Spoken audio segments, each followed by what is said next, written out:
Okay भाई, तो आज की क्लास स्टार्ट करते हैं। तो ये हमारी एसएससी सीजीएल 2025 के लिए क्लास चल रही है, जिसमें हम लोग प्रीवियस ईयर 2025 में जो भी क्वेश्चन आए हैं टॉपिक वाइज इसको हम लोग देख रहे हैं। ठीक है, तो अभी हमने परसेंटेज स्टार्ट किया है, तो इसकी कई सारी वीडियोस हम बना चुके हैं, पहले क्लास दे चुके हैं। तो जिन्होंने अभी तक ना देखी हो तो लोग देख लें।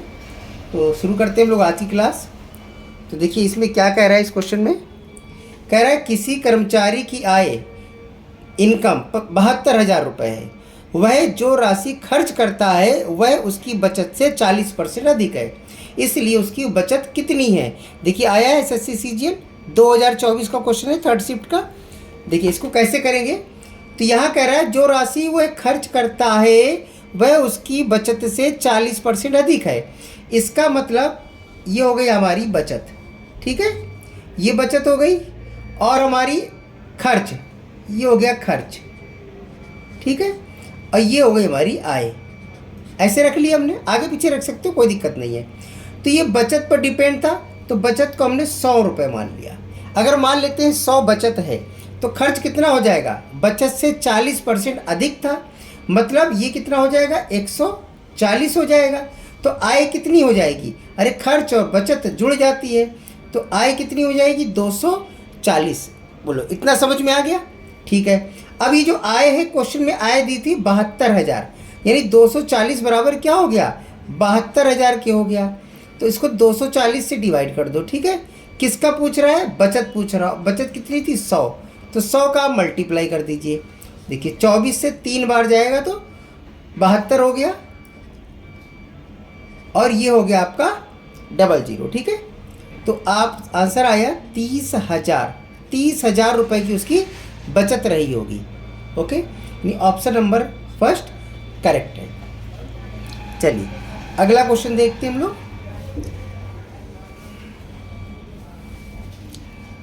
अब अगले क्वेश्चन में क्या कह रहा है वो,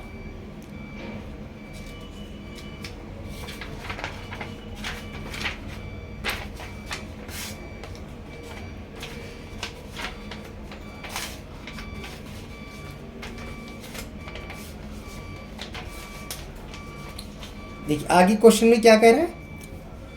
पेज बहुत ज़्यादा ख़राब हो रहा था, इसलिए हम ऐसा कर रहे हैं बेटा, बस आपको क्वालिटी अच्छी मिलेगी, समझ में अच्छे से आएगा। ठीक है, कह रहा है 2 उम्मीदवारों के बीच हुए चुनाव, एक चुनाव में 80% मतदाताओं ने मत डाले हैं।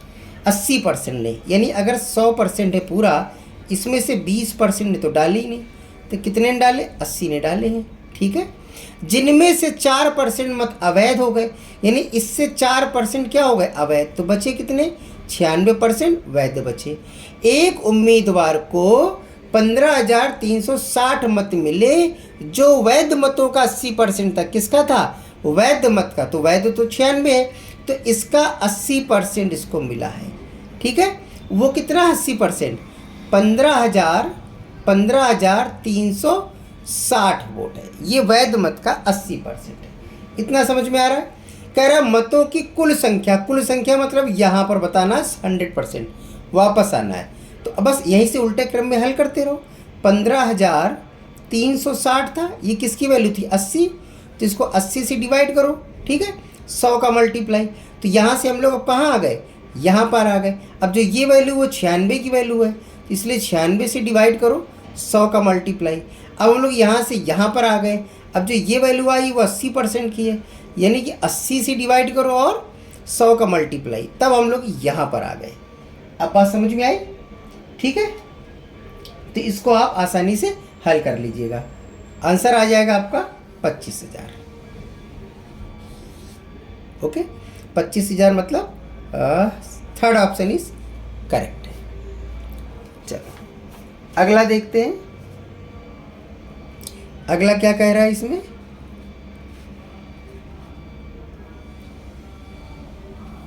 कह रहा है विपुल अपनी मासिक आय का 30% किराए पर, यानी मासिक आय हम मान लेते हैं 100 है, तो 100 का जो 30% है वो रेंट का हो गया, किराए पर, ऐसे याद करिएगा। ठीक है, तो बचेगा कितना 70% बचा। अब कह रहा है शेष का मतलब इस 70 का 60%, इस 70 का भी 60%, तो बचेगा इधर कितना 40। 60% किराने पर, तो ये याद रखिएगा, ये किराने पर है, ये किस पर है, किराने पर है। ठीक है, और शेष का 40%, मतलब इसका भी 40% किस में खर्च कर रहा है? अन्य खर्च। ये है अन्य खर्च। तो बचेगा कितना? 60। यदि वह एक महीने में 70-56 रुपये बचाता है, यानी यही 60 बराबर कितना हो गया? 70-56 के। तो कह रहा है किराने पर सामान पर कितना खर्च किया। किराना मतलब इसकी वैल्यू निकालनी है। तो ये जो वैल्यू आई है ये किसकी वैल्यू है? 60 की। ठीक है, तो इसको क्या करना है? 60 से डिवाइड करो और 100 का मल्टीप्लाई करो। तो हम लोग कहाँ पर आ गए? यहाँ पर आ गए। अब जो ये वैल्यू आई वो 40% की वैल्यू है। तो भैया 40 से डिवाइड करो, अब 100 का मल्टीप्लाई मत करो वरना यहाँ पर आ जाएंगे। तो हमको यहाँ आना है, तो इसलिए 60 का मल्टीप्लाई करो।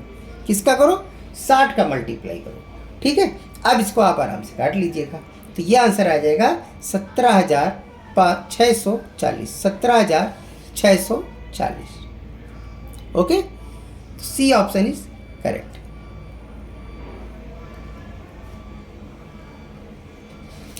चलिए अगला क्वेश्चन देखते हैं हम लोग।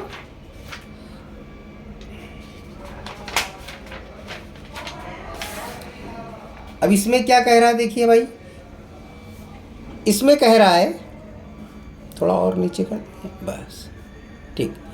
तो इसमें कह रहा है वो कि एक महिला के व्यय और बचत का अनुपात 4 और 1 है। तो 4 और 1 है क्या? व्यय और बचत, मतलब ये खर्चा है इसका और ये इसकी बचत है। इतना समझ में आ रहा है? यदि उसकी आय और व्यय में क्रमशः 20% और 10% की वृद्धि हो, खर्च और बचत दिया है 4 और 1, तो आय कितनी हो जाएगी? 5। ये आय हो गई। ठीक है, कह रहा आय में 20%। तो एक काम करते हैं, इसके 0 बढ़ा लो, थोड़ा आसान रहेगा। आय में 20% की वृद्धि हुई है और व्यय में 10% की। आय में 20%, यानी 50 का 20% कितना होता है? 10।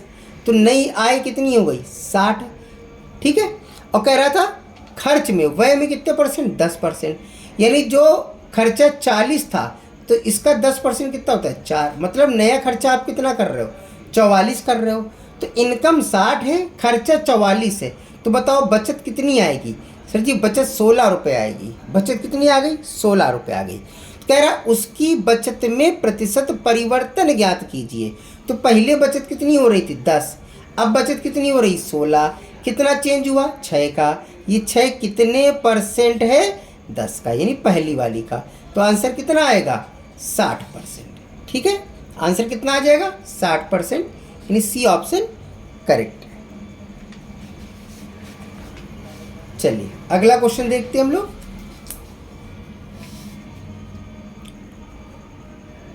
अब इसमें क्या कह रहा है देखिए, अब इसमें कह रहा है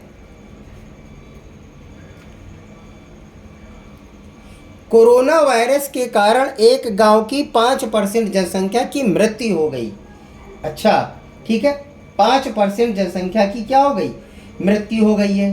ओके, तो अगर 100% जनसंख्या है तो 5% की क्या हो गई? मृत्यु। तो बचेगी कितनी? 95। कह रहा शेष जनसंख्या में से 20% भय के कारण भाग गए। मतलब इस 95 से क्या हो गया? 20% कहीं भाग गए। तो अब कितने बचे हमारे पास? 80 बचे। ठीक है, भाग गए। यदि वर्तमान जनसंख्या 46-55 है, यानी यही जो वैल्यू है ना 80%, ये किसके बराबर हो गई? 46-55 की हो गई। तो कह रहा कोरोना आक्रमण से पहले गांव की जनसंख्या कितनी थी? तो भैया ये जो वैल्यू है वो 80% की है, तो इसको 80 से डिवाइड करो, 100 का मल्टीप्लाई। तो हम लोग कहाँ आ गए? यहाँ पर आ गए। लेकिन उसने यहाँ की वैल्यू पूछी टोटल पहले, तो इसका मतलब ये किसकी वैल्यू है? 95 की वैल्यू है। किसकी वैल्यू है? 95 की वैल्यू है। 100 का मल्टीप्लाई करो, तो हम लोग कहाँ आ गए? यहाँ पर आ गए। ठीक है, अब इसको आप आराम से हल कर लीजिए, तो आंसर आएगा 6125। ओके, यानी ऑप्शन नंबर सेकंड करेक्ट है। चलिए अगला क्वेश्चन देखते हैं हम लोग। तो अगला क्वेश्चन क्या कह रहा था?